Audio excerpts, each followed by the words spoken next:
khususon teman-teman Koltang dan Limas yang hari ini akan belajar, mungkin orangnya sedikit nih, 30, tentang bagaimana penanganan bencana kebakaran. Dan hari ini kita akan belajar benar-benar, mohon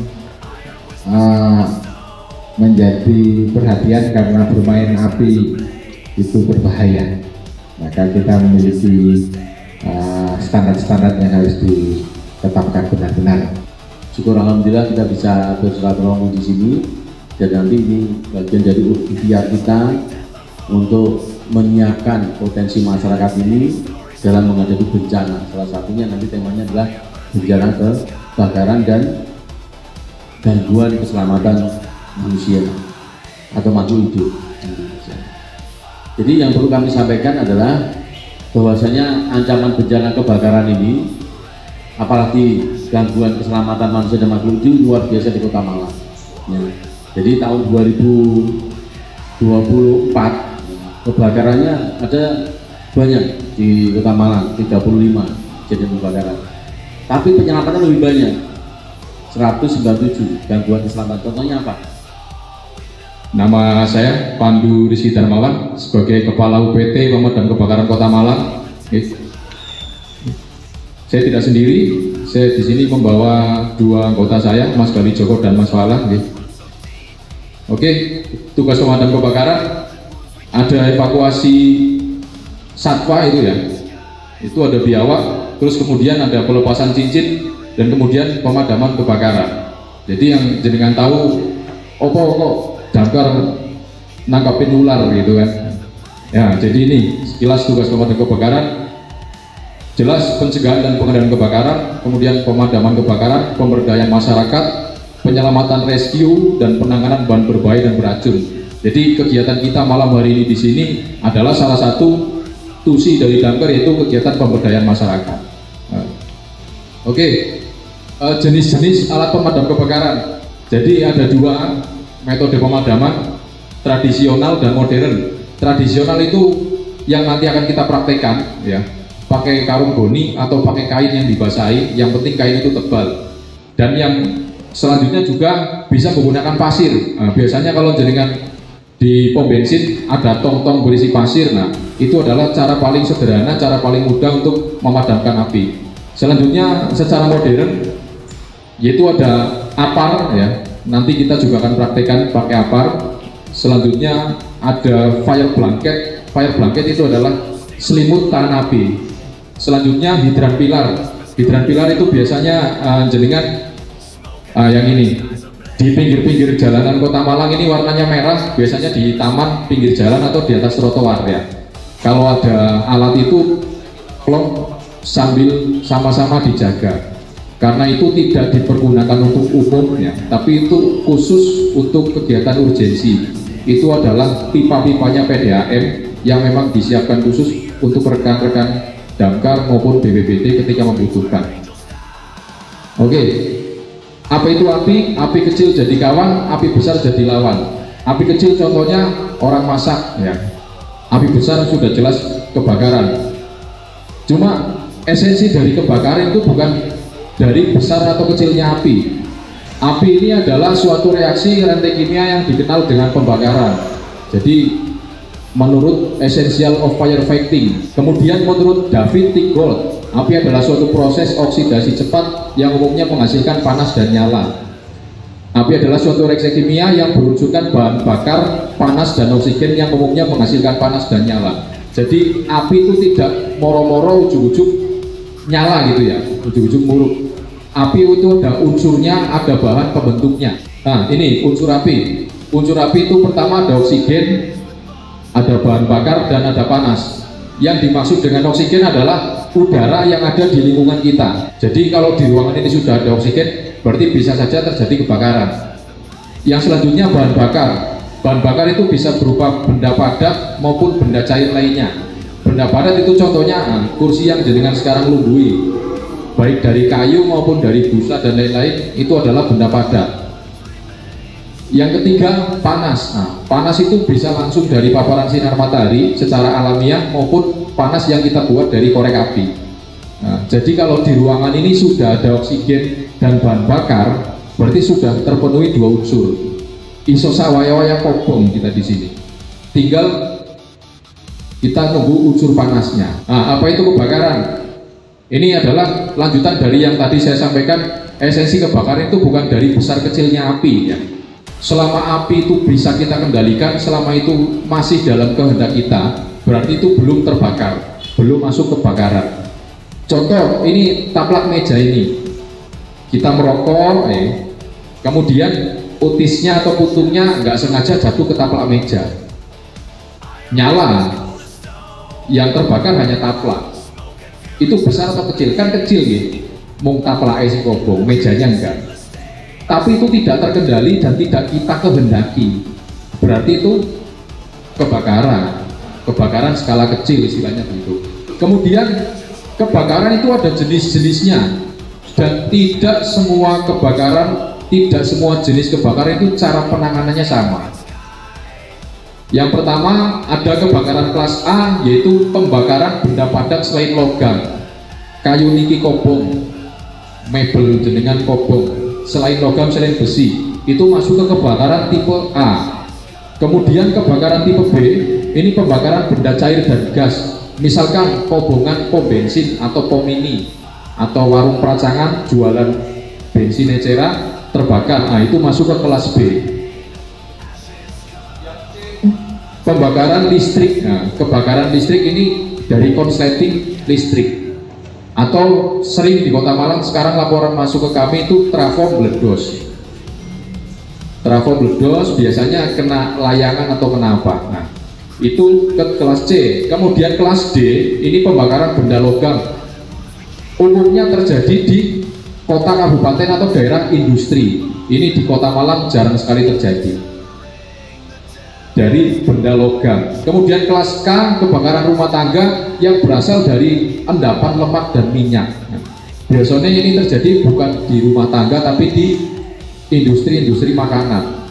Metode pemadaman atau cara-cara pemadaman, pertama pendinginan atau cooling, yaitu sederhananya pendinginan adalah dengan menyemprotkan air ya, supaya suhu di sekitar kebakaran itu dan suhu apinya turun, bahkan padam, bahkan mati. Yang kedua, mengisolasi oksigen atau smothering, menghilangkan oksigen pada segitiga api. Nanti yang akan kita praktekkan adalah smothering atau mengisolasi oksigen. Jadi kita tutup kebakaran itu dengan benda atau dengan kain supaya oksigennya mati. Selanjutnya penguraian atau starvation, menghilangkan unsur bahan bakar pada segitiga api. Ini contohnya pernah terjadi di Bakalan Rajan, kebakaran di perenggan sungai di pembuangan sampah, betul Mas Joko ya? Betul. Itu metode yang kita lakukan selain dengan cooling, pendinginan semprot. Nah, semprot dengan air adalah dengan cara starvation atau penguraian. Jadi gunung sampah, tumpukan sampah itu kita tarik pakai garuk, pakai gancu ya, supaya terurai. Kalau itu tidak kita tarik, tidak kita urai, hanya kita semprot-semprot saja, api di bawah itu tidak akan padam. Oke, yang terakhir adalah metodenya memutus reaksi kimia, breaking chain reaction. Jadi ini langsung disemprot menggunakan apar. Kenapa disebut memutus reaksi kimia? Karena apar itu adalah kandungan kimia, powdernya. Oke, apa itu apar? Ini contohnya. Ini apar ukuran 3,5 kilo. Jadi ini adalah namanya handle. Ini handle. Kemudian ini nozzle dan ini manometer. Manometer ini indikatornya apakah apar itu masih bisa berfungsi atau tidak. Sekarang akan kita ajarkan, akan kita praktekkan. Yang pertama adalah pegang lehernya. Jadi ini adalah leher apar. Kemudian tarik tuas pengunci. Nah, ini adalah tuas pengunci namanya. Jadi kalau belum jenengan buka tuas penguncinya, mau ditekan-tekan itu nggak akan keluar. Nah, bisa ditarik atau diputer, yang penting dia lepas. Kemudian setelah sudah lepas penguncinya, jenengan angkat nozzle-nya. Pegangnya ujung ya, bukan pegang sininya. Jadi pegangnya ujungnya supaya tepat sasaran. Kemudian setelah sudah dipegang nozzle-nya, kita cek tekanan, pukul tuas handle-nya 1 kali, diarahkannya ke atas, tidak ke depan. Kenapa? Kalau ke depan dapat membahayakan orang di sekitar kita. Gunanya untuk apa? Untuk memastikan apar itu layak digunakan atau tidak. Kalau dicek tekanan 1 kali nggak keluar, dengan coba 1 kali lagi kok nggak keluar, berarti aparnya tidak layak. Nah, ini jenis sisi apar. Apar itu tidak semuanya berisi powder atau bubuk. Ada apar yang berisi air, ini digunakan untuk kebakaran kelas A. Selanjutnya apar berisi busa atau foam, digunakan untuk kebakaran kelas A dan B. Apar selanjutnya jenis powder yang tadi ini, yang akan kita praktekkan nanti. Apar jenis powder ini bisa digunakan untuk kebakaran kelas A, B, C, dan D. Selanjutnya apar jenis CO2 digunakan untuk kelas B dan kelas C. Kemudian syarat penempatan apar. Nah, apar ini setelah jenengan dapat, setelah jenengan beli, penempatannya juga ada aturannya, ada kaidah-kaidahnya.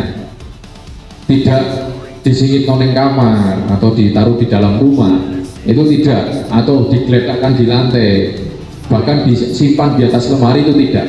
Oke. Kemudian ada yang namanya kegagalan apar, atau ada kebakaran, kita sudah bawa apar, sudah kita semprot kok tidak mati. Nah, itu ada beberapa faktor atau yang mempengaruhi. Yang pertama, jenis tidak sesuai. Tadi kan saya sampaikan jenis-jenis kebakaran, nah, dan tidak semua apar bisa digunakan untuk jenis itu. Kalau apar jenis powder itu bisa digunakan untuk berbagai jenis, maka itu paling aman, paling efektif adalah menggunakan apar jenis powder. Kemudian salah penempatan yang harusnya tempat dipasang itu maksimal 120 cm atau 1 dada kita, jenengan pasang di 150 cm, 1,5 meter. Yo, kalau orangnya tinggi badannya oke.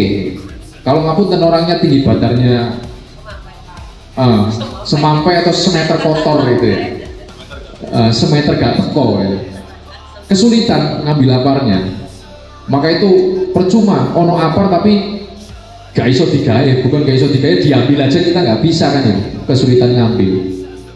Selanjutnya kualitas isi rendah, itu mempengaruhi efektivitas powder itu bekerja. Selanjutnya macet tidak berfungsi karena bocor dan tidak bertekanan karena menggumpal. Nah, tidak bertekanan itu manometernya loss, ini kan hijau, manometernya ini kemerah berarti ini nih bol.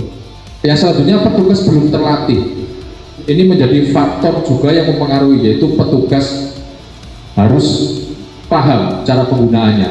Percuma kalau ada kebakaran, ada aparnya, tapi jenengan belum pernah pelatihan, belum pernah diajari bagaimana caranya, kan sama saja aparnya tidak berfungsi. Tindakan pencegahan kebakaran, ini yang tadi Pak Kasatpol sampaikan. Jadi betul, dari berbagai kasus kejadian kebakaran di Kota Malang, paling sering adalah dari konsleting listrik. Jadi jenengan harus betul-betul memastikan kalau mau bepergian keluar rumah, bepergian baik sebentar maupun lama. Nah, ini ada gambarnya, ada setrika, ada kipas angin. Sudah dicabut atau belum setrikanya? Jadi cabut setrikanya, cabut kipas angin, yang kemudian tidak menumpuk peralatan listrik seperti ini. Ini kan gambarnya kan numpuk-numpuk. Kemudian tidak melakukan penggantian sekring pemutus arus induk tanpa izin petugas PLN. Istilahnya nyolong listrik. Selanjutnya potensi nyala api yang tidak terkendali. Ini contoh gambarnya dari obat nyamuk bakar. Ini kan paling sering juga nih terjadi di kota-kota lainnya. Kalau di Malang alhamdulillah selama saya di Damkar yang berasal dari obat nyamuk bakar ini hanya 1 kali di pasar nggak ada. Nah, ini jauhkan bahan bakar bensin minyak dari kompor atau nyala api. Ini insya Allah sekarang sudah jarang sekali ada nih, karena masyarakat kita sudah semua beralih menggunakan gas LPG. Atau ibu-ibu biasanya di dapur-dapur seringnya naruh minyak goreng itu di sebelahnya kompor langsung. Itu tidak boleh, karena jika terjadi paparan panas yang terus-menerus, minyak goreng itu bisa menjadi pemicu kebakaran di dapur. Nah, ini terkait dengan gas LPG. Jadi jenengan harus sering-sering memeriksa selangnya, silnya, klaimnya, dan regulatornya. Nah, aksi tangkap saat kebakaran kecil. Kebakaran kecil ini masih bisa ditangani sendiri dengan alat pemadam tradisional, tadi pasir ataupun karung goni atau handuk yang dibasahi, atau dengan apar. Yang pertama, jenengan jangan panik ya. Ingat, karena panik itu hanya akan mengurangi pikiran kita. Kemudian pergunakan apar dan apar dengan cepat, aman, dan tepat. Nah, maksudnya tepat itu adalah jenisnya. Kebakarannya minyak, jenengan siram pakai air, jangan. Itu minyaknya iso nyipret kena wajah jenengan, kena anggota badan kita, bisa luka bakar. Dan apinya tidak mati, malah tambah membesar karena ada percikan-percikan dari minyak itu. Yang kemudian, matikan aliran listrik, gas, dan bahan bakar lain. Nah, ini kalau terbakarnya sudah satu rumah ya, atau satu gedung, bukan tadi yang saya sampaikan kebocoran gas. Kalau kebocoran gas memang tidak boleh kita menyalakan untuk mematikan listrik atau bahkan menyalakan api. Ini kalau sudah kebakaran satu rumah, satu gedung ini, jadi kan matikan arus listriknya, sekringnya, pateni. Oke, ini saat kebakaran besar yang harus jenengan lakukan adalah bunyikan alarm atau tanda bahaya. Ini untuk memberitahu kepada tetangga yang lain, memberitahu kepada penghuni gedung yang lain bahwa ada situasi urgensi di lokasi itu. Kemudian yang selanjutnya laporkan ke petugas pemadam kebakaran. Kalau jenengan di lingkungan ini ada kebakaran, entah itu lahan, entah itu gedung bangunan, silakan jenengan telepon ke nomor 112, bisa di HP atau di telepon kantor bisa. Padamkan api dengan perhitungan dan kewaspadaan. Kalau apinya masih kecil, hanya hubungan satu buah kamar atau satu buah ruangan, jenengan punya keyakinan, wah saya mampu nih, kami warga bisa mengatasinya, silakan jenengan atasi. Tapi itu dengan perhitungan dan kewaspadaan. Kalau jenengan yakin mampu, lakukan. Tapi kalau jenengan ragu-ragu, tidak yakin, jenengan mundur. Ingat, tidak boleh overconfidence atau percaya diri yang berlebih. Ketika kebakaran, kalau memang dirasa sudah besar, jenengan nggak usah padamkan, jenengan biarkan saja. Telepon kami, damkar akan datang. Yang harus jenengan lakukan adalah ini yang terakhir. Jika kebakarannya besar, segera evakuasi anggota keluarga Anda. Jangan membahayakan nyawa sendiri demi harta.